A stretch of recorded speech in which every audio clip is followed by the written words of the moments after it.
ഞാനിന്നിവിടെ ഒരു സ്ക്രഞ്ചിയാണ് ചെയ്യാൻ പോകുന്നത്. അതിനു വേണ്ടി 2 പീസ് തുണി ഞാൻ മുറിച്ചെടുത്തിട്ടുണ്ട്. സാറ്റിൻ്റെ തുണിയാണ് എടുത്തിരിക്കുന്നത്. ഇതിന് 5 ഇഞ്ച് വീതിയും 15 ഇഞ്ച് നീളവുമാണ് ഞാൻ എടുത്തിരിക്കുന്നത്. ഈ 2 തുണികളും നമ്മൾ നല്ല വശങ്ങൾ തമ്മിൽ ചേർത്ത് വെച്ചിട്ട് അതിൻ്റെ 2 സൈഡും ഒന്ന് ചേർത്ത് അടിച്ചെടുക്കണം. ഞാനിവിടെ 2 സൈഡും അടിച്ചെടുത്തിട്ടുണ്ട്. അതിനുശേഷം ഒരു എലാസ്റ്റിക് എടുത്തിട്ടുണ്ട്. എലാസ്റ്റിക് കെട്ടിട്ട് കൊടുത്ത ശേഷം ഞാൻ കാണിക്കുന്ന കൂട്ടി ഇതുപോലെ ഒന്ന് തുണി ഒന്ന് അടുക്കി വെച്ചിട്ട് അതിനകത്തേക്ക് നമ്മൾ ഈ എലാസ്റ്റിക് ഇട്ട് കൊടുക്കണം. ഇതുകൂട്ട് നമ്മൾ എലാസ്റ്റിക് ഇട്ട് കൊടുക്കണം. ഇനി നമ്മൾ എലാസ്റ്റിക്കിനെ സെൻട്രലാക്കിയിട്ട് 2 സൈഡിലെയും തുണി തമ്മിൽ ചേർത്ത് പിടിക്കണം. എലാസ്റ്റിക് സെൻട്രലാകുമ്പോൾ 2 സൈഡിലെയും തുണി തമ്മിൽ നമ്മളിങ്ങനെ ചേർത്ത് പിടിക്കണം.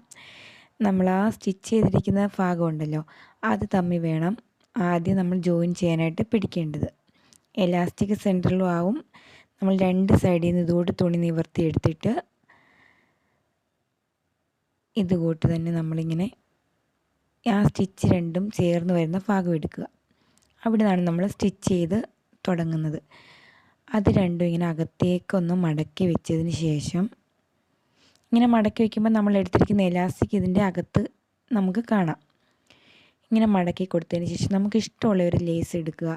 ആ തുണിക്ക് മാച്ചായിട്ടുള്ളൊരു ലേസ് എടുത്തിട്ട് നമ്മളിങ്ങനെ അത് വെച്ചിട്ട് അത് സെൻറ്റർ വെച്ചിട്ട് ഇങ്ങനെ സ്റ്റിച്ച് ചെയ്ത് ഈ റൗണ്ട് നമ്മൾ കംപ്ലീറ്റ് ചെയ്യണം. ഇത് ഈ ചെയ്യുന്നൂട്ടാണ് ചെയ്യേണ്ടത്. നമ്മൾ സൈഡൊന്ന് മടക്കി കൊടുത്തിട്ട് അതിൻ്റെ പുറത്തേക്ക് ലേസ് വെച്ച് കൊടുക്കുക.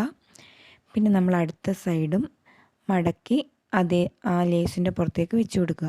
അപ്പോൾ നമുക്ക് എളുപ്പത്തിൽ തന്നെ സ്റ്റിച്ച് ചെയ്തെടുക്കുക. ഞാനിവിടെ ഫുള്ളും സ്റ്റിച്ച് ചെയ്തെടുത്തിട്ടുണ്ട്. ഇതേ നമുക്ക് എളുപ്പത്തിൽ തന്നെ ഒരു സ്ക്രഞ്ചി ചെയ്തെടുക്കാൻ പറ്റി. എല്ലാവരും ഒന്ന് ചെയ്ത് നോക്കുക. ഇഷ്ടമായെങ്കിൽ സപ്പോർട്ട് ചെയ്യുക. Thank you.